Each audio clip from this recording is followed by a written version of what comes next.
citizen, I'm a mom, I'm a grandmother, a resident of this state for most of my life, and a citizen of the United States of America. And I'm here today for my children's children and all the youth in our nation, from preschool all the way up to college years.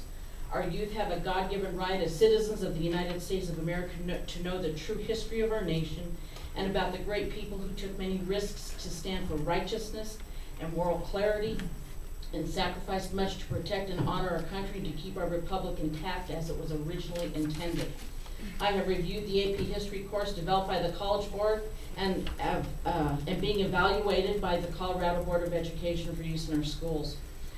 Our American history does not belong to a college board to revise or omit any part or all of it, and does not belong to the Colorado Board of Education to decide exactly what they're going to allow our children to know about the history of our nation.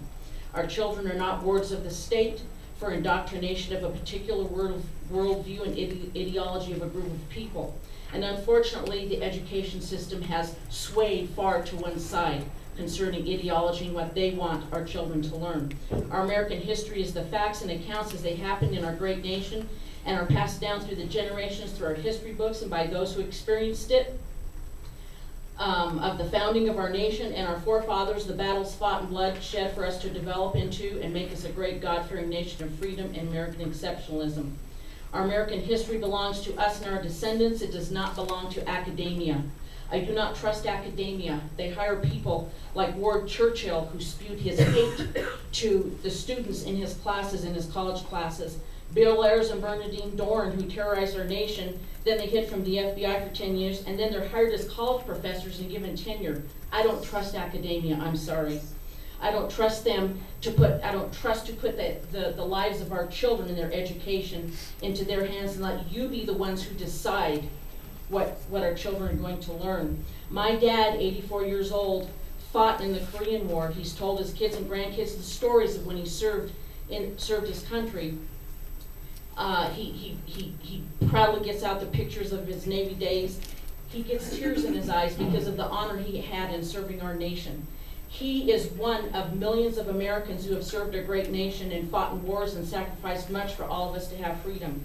Those stories will be passed down to our descendants, and their descendants will pass them down to their generations. Our history will never be omitted or revised in the hearts and minds of those who've experienced and been a part of it. No school board can stop that. No agenda can stop that. It will continually go on no matter what the people in charge of our education think they can stop our children from learning. We've seen it before. They're trying to negate Holocaust. It's not going to happen. If I could just finish with this. No one group can hide and dismiss the fact of how great our leaders and bold citizens were and that they were influenced by Almighty God, and how it's by His grace alone that we as a nation stand despite the blatant attempt to tear down our great nation, making it into something that it's not and never will be. Thank you very much. Thank you. Jack Matthews.